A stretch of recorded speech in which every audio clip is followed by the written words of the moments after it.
Hi friends, నేను మీ భాస్కర్ మేకల. So మొత్తానికి అగ్ని పరీక్ష షోలో నిజంగా అగ్ని పరీక్ష స్టార్ట్ అయిందా అంటే ఖచ్చితంగా అనుకోవచ్చు. అండ్ నిన్న ఎవరైతే ఆల్రెడీ 15 మెంబర్స్ని సెలెక్ట్ చేయాలి కదా, అందులో ఆల్రెడీ 6 మెంబర్స్ని కన్ఫర్మేషన్ చేశారు. అండ్ టాప్ అంటే మిగతా ఎవరైతే ఉన్నారో అందులో నుంచి అంటే ఆల్మోస్ట్ 16 మెంబర్స్లో నుంచి ఒక 9 మెంబర్స్ని అయితే సెలెక్ట్ చేయాలి కదా. సో అలా ఎంతమంది సెలెక్ట్ అయ్యారు ఏంటి అనే దాంట్లో వీళ్ళకి టాస్క్లు అనేది పెట్టడం అయితే జరిగింది. నిజంగా చాలా బాగా అనిపించింది. కొంతమంది ఓవర్ చేశారు, కొంతమంది కంటెస్టెంట్స్ని ఎవరైతే అరే వీళ్ళు ఇరిటేటరా వీళ్ళు వేస్ట్రా అనుకున్నామో వాళ్ళు చాలా ప్రూవ్ చేసుకొని ఆ టాప్ 15లోకి రావడం అయితే జరిగింది. నాకు ఇంకోటి ఏంటి అంటే కొంతమంది జడ్జెస్ పర్సనల్గా తీసుకున్నారా, కొంతమంది కావాల్సుకొని రచ్చలేసిపోయారా అనేది అయితే క్లియర్గా అర్థమవుతుంది. ఆల్రెడీ బిగ్ బాస్లో మనకు జరిగే టాస్క్ లాగానే ఆల్మోస్ట్గా అదే సిచ్యువేషను అదే ప్యాటర్న్లో పెట్టినట్టుగా అనిపించినా కూడా కొంతమంది పర్సనల్గా తీసుకోవడం, కొంతమంది ఫేవరిజం, కొంత జడ్జెస్ అనేది కొన్ని గమనించకపోవడం, ఇలాంటి చాలా సిచ్యువేషన్స్ సినారియోస్ ఉన్నాయి. సో అవన్నీ క్లియర్గా మాట్లాడుకుందాం. అంతకంటే ముందు మీలో ఎవరైనా మన ఛానల్ ఫస్ట్ టైం చూస్తున్నట్లయితే సబ్స్క్రైబ్ చేసుకోండి. అండ్ లేట్ చేయకుండా వీడియోలోకి వెళ్దాం. ఫస్ట్గా జడ్జెస్ని పిలవడం, జడ్జెస్ రాగానే ఆల్మోస్ట్ ఇక టాస్క్ల గురించి చెప్పడం. ఇప్పటిదాకా బిగ్ బాస్లో అస్సలు అగ్ని పరీక్ష ఇప్పుడే స్టార్ట్ అవుతుందని చెప్పేసి దీన్ని స్టార్ట్ చేసి అండ్ డేర్ టు డై అనమాట. సో మొత్తానికి టాస్క్లు ఏంటి అని అంటే డేర్ టు డై అంటే ఇప్పుడు డేర్ చేయలేదు అని అంటే ఇంటికి వెళ్ళిపోవడమే డై అంటే. సో ఆ రేంజ్లో అయితే బాగా ఎలివేషన్ ఇచ్చేసి బయటికి తీసుకొచ్చారు. ఇక్కడ ఏంటంటే జడ్జెస్ అంటే జ్యూరీ మెంబర్స్ ఎవరైతే ఉన్నారో ఈ 3 జడ్జెస్ అండ్ శ్రీముఖి వీళ్ళు కంపల్సరీ ఒక టాస్క్ ఇచ్చి ఆ టాస్క్తో వీళ్ళని పర్ఫార్మెన్స్ చేయమన్నప్పుడు నిజంగా వీళ్ళకి అంత క్యాపబిలిటీ ఉందా, వీళ్ళకి సెలెక్ట్ చేసి వీళ్ళని ఓల్లో ఉంచారు కదా, అంత సినిమా లేదేమో అనుకున్నాను.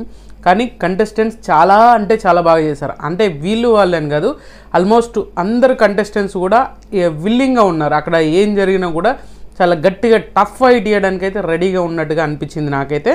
సో ఫస్ట్గా నవదీప్ విషయంలో నిజంగానే కొంతవరకు నాకు అరే ఎంటర్టైనర్ కదా, చాలా బాగుంటుంది, చాలా సిచ్యువేషన్ బాగా హ్యాండిల్ చేయగలడు అని అనుకున్నాం. కానీ నిన్న ఎందుకో నాకు మాస్క్ మ్యాన్ హరీష్ను చూసినాక మనోడు అప్పుడేదో సెలెక్ట్ చేశాడు కదా, ఏదో పెట్టుకొని బయటికి తీసినట్టుగా అనిపించింది.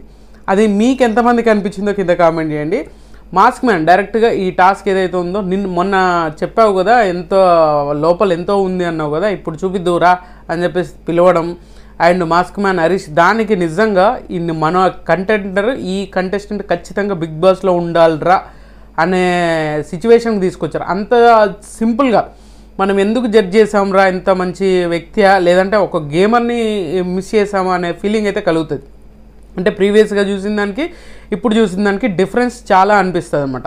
సో అది మీరందరూ ఎక్స్పీరియన్స్ చేస్తారు, ఎందుకంటే ఎపిసోడ్ చూస్తే అది మీకు అర్థమవుతుంది.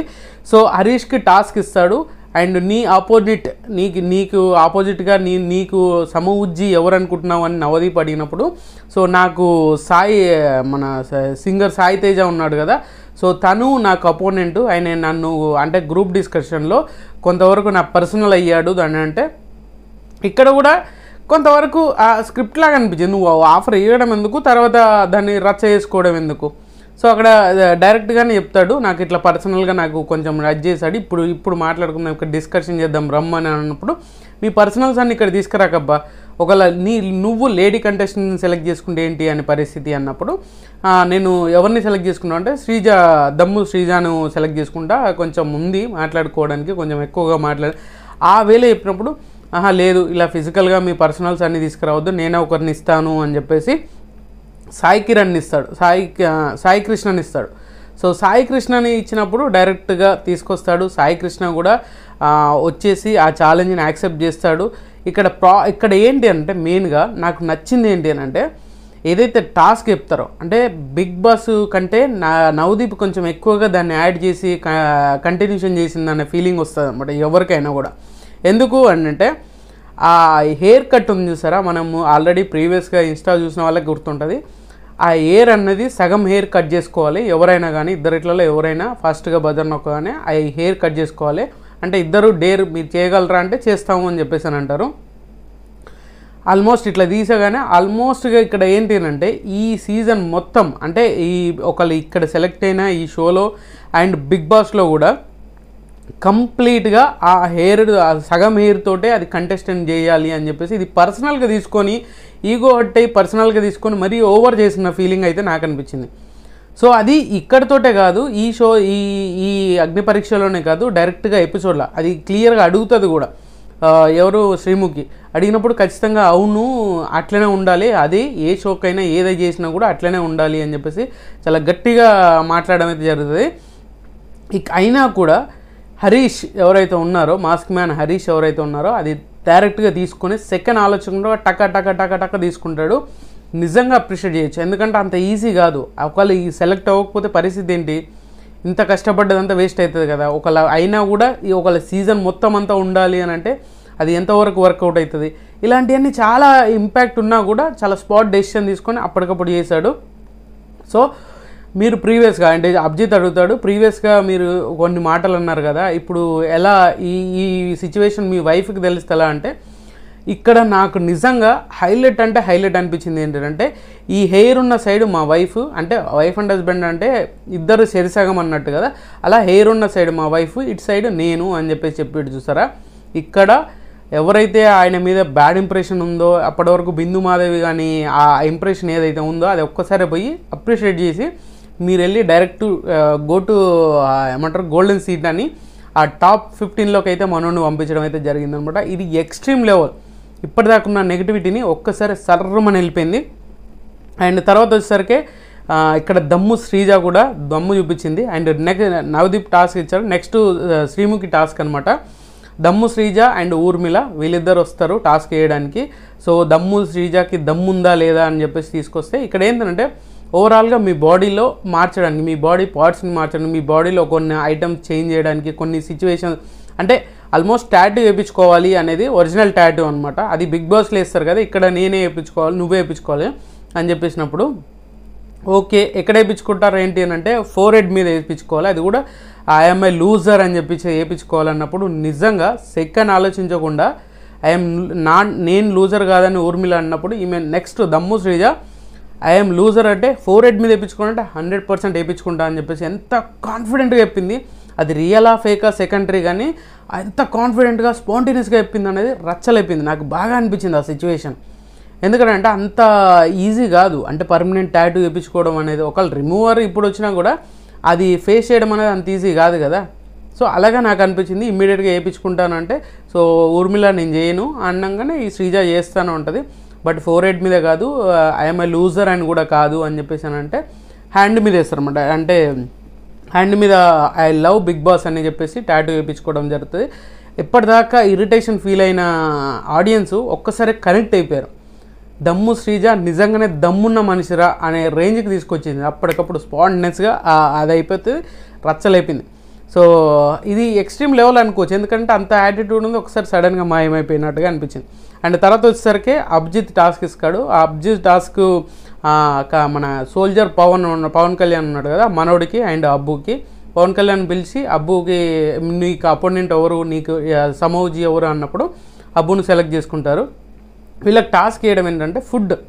సో బిర్యానీ తీసుకొస్తారు, బర్గర్లు తీసుకొచ్చేసి మీరు ఇమ్మీడియట్గా ఒక 1 kg 10 minutesలో ఒక 1 kg వెయిట్ అనేది పెరగాలి అన్నప్పుడు నిజంగా వాళ్ళు తిన్న food Swami Abbu 750 grams and Pawan Kalyan 1 kg 5 grams అనమాట. సో అక్యురేట్గా 10 minutesలో ఆ వెయిట్ పెరగడం అనేది మామూలు విషయం కాదు, అద్దర కొట్టేశారు.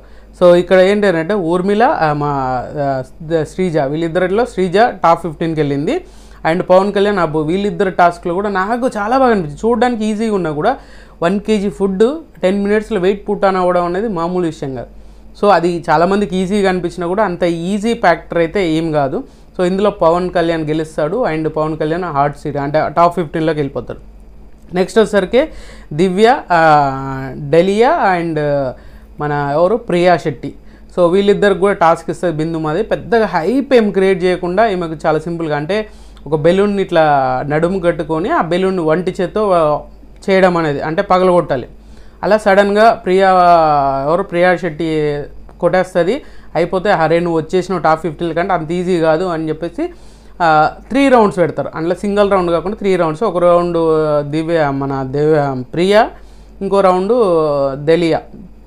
సో ఇక్కడ ఏంటంటే ప్రియా కొంచెం రాంగ్ మిస్టేక్ చేసింది. ఆమె 2 హ్యాండ్స్ వాడింది, అది జడ్జెస్ ఎక్కడ అప్యూజ్ చేయలేదు. అండ్ థర్డ్ దాంట్లో థర్డ్ బెలూన్ పగలగొట్టేటప్పుడు 2 హ్యాండ్స్ ఒక చేతితో పట్టుకొని ఇంకో చేతితో నొక్కేసింది బెలూను. అది క్లియర్గా కనిపిస్తుంది. ఏ జడ్జెస్ కూడా క్వశ్చన్ చేయలేదు. అండ్ శ్రీముఖి కూడా దాన్ని అబ్యూజ్ చేయకుండా డైరెక్ట్ ప్రియా శెట్టిని డైరెక్ట్ టాప్ 15లోకి తీసుకెళ్ళడం అయితే జరిగింది. ఇది నాకు ఫేర్ అనిపించలేదు. అన్ఫేర్ కూడా చాలా ఇంట్రెస్టింగ్గా చూపించాల్సింది. అది ఏదో నామకే వస్ పెట్టారు, ఆమెను సెలెక్ట్ చేయాలి అన్నట్టుగా అనిపించింది. నిజంగానే దలియా కొంచెం ఫిజికల్ ఫిట్నెస్ ఉంది కాబట్టి గట్టిగా ఆడుతుందేమో. ప్రియా శెట్టి మామూలుగా లేదు, ఇరగదీసేసింది. కానీ ఫౌల్ గేమ్ ఆడింది, అది ఎవరికి కనిపించలేదు. మరి నెక్స్ట్ వచ్చేసరికి షాకిబ్ అండ్ కల్కి వీళ్ళిద్దరు టాస్క్ మన శ్రీముఖి ఇస్తుంది. ఎవరికన్నా ఫ్రెండ్కి ఫోన్ చేసి నీకు ఎంతైతే అంత వీలైనంత అమౌంట్, ఎక్కువ అమౌంట్ ఎవరికి కొట్టించుకుంటారో అకౌంట్లకి వాళ్ళే ఈ రౌండ్ విన్నర్ అన్నప్పుడు ఇక్కడ నిజంగా షకీబ్కి మనోడికి అన్యాయం జరిగింది. ఎందుకంటే టాస్క్ చెప్పినప్పుడు ఇద్దరికి ఒకసారి చెప్పాలి. అండ్ షకీబ్ని బయటకు పంపించేసి అండ్ క్లియర్గా నువ్వు ₹1 ఎక్కువ ఉన్నా కూడా, అంటే నీకంటే ఆపోజిట్ కంటెస్టెంట్ కానీ నీకు ₹1 ఎక్కువ పడ్డా కూడా నువ్వే విన్నర్ అవుతావు అని చాలా క్లియర్గా చెప్పింది. అండ్ ఎవరికైనా చెప్పొచ్చు అన్నారు. ఇక్కడ ఇంకొక ఫాల్ ఏంటంటే మనోడికి ఇద్దరికి ఒకేసారి చెప్పొచ్చు. దాంట్లో ఆయనకి హెల్ప్ అవుతుంది అని చెప్పేసి ఒకరిని బయటకు పంపించి చెప్పాల్సిన టాస్క్ ఏం కాదనేది నా పర్సనల్ అభిప్రాయం. మీకేంటనేది నాకు తెలియదు, కానీ నాకైతే పర్సనల్గా అది అనిపించింది. సో అక్కడ వాళ్ళ ఫ్రెండ్కి కల్కి వాళ్ళ ఫ్రెండ్కి ఒకరికి ఫోన్ చేసి 90,000 ఏమని చెప్తుంది. అండ్ మనోడు కూడా షకీబ్ కూడా తర్వాత వచ్చినప్పుడు కూడా చెప్తాడు. కానీ కన్ఫ్యూజ్ అయిపోయాడు మనోడు. ఎక్కువ అమౌంట్ స్పాట్ అంటే ఇమ్మీడియట్గా వచ్చేయాలి అన్నట్టుగా మనోడైతే 10,000 వాళ్ళ ఫ్రెండ్ని అడుగుతారు. తర్వాత మళ్ళీ ఛాన్స్ ఇస్తున్నావు అని మళ్ళీ ఎవరికైనా ఫోన్ చేయమన్నాడు. వాళ్ళ సిస్టర్ ఫోన్ చేస్తారు. షోలో ఉన్నట్టు తెలియదు, కానీ వాళ్ళ సిస్టర్కి తెలియకుండా షోకి వచ్చిండా. ఆ చిన్న లాజిక్ మిస్ అయ్యారు. ఆ 50,000 వేసింది, అయినా కూడా 90,000 వేస్తారు. వాళ్ళకు 2 సార్లు వచ్చింది, వీళ్ళకి 2 సార్లు వచ్చిందా. ఇక్కడ అన్ఫేర్ అనిపించింది. అది చెప్పే క్లారిటీ ఏదో ఇద్దరిని పక్కపక్కన నిలబెట్టి టాస్క్లు చెప్పాలి. ఒకరి బయటకు పంపించేసి ఒకరికి చెప్పడం అనేది కరెక్ట్ కాదు. ఆ మనోడికి కరెక్ట్గా అర్థం కాలేదు. కన్ఫ్యూజ్గా ఉండడం వల్ల కొంచెం దెబ్బతిన్నది. సో మొత్తానికి 5గురిని సెలెక్ట్ చేశారు. కల్కి 90,000 కొట్టించారు కాబట్టి కల్కి టాప్ 15లోకి వెళ్ళిపోయింది. సో మిగతా వాళ్ళదైతే మళ్ళీ ఈ రోజు ఎపిసోడ్లో ఉండబోతుంది. మొత్తానికి ఓవరాల్గా ఈ 3 ఎపిసోడ్లలో ఈ బెటర్ ఎపిసోడ్, 4 ఎపిసోడ్లలో ఇది బెటర్ ఎపిసోడ్ అని చెప్పుకోవచ్చు. అంతకంటే ఇంకేం లేదు. సో మొత్తానికి ఇంకా అగ్ని పరీక్ష ఇంకా హీట్ ఎక్కాలి అని కోరుకుందాం. అంతకంటే చెప్పేది ఏం లేదు. సో మొత్తానికి ఈ వీడియో మీకు నచ్చింది అనుకున్నా. నా లైక్ చేయండి, షేర్ చేయండి, కామెంట్ చేయండి, సబ్స్క్రైబ్ చేయడం మర్చిపోద్దు. అండ్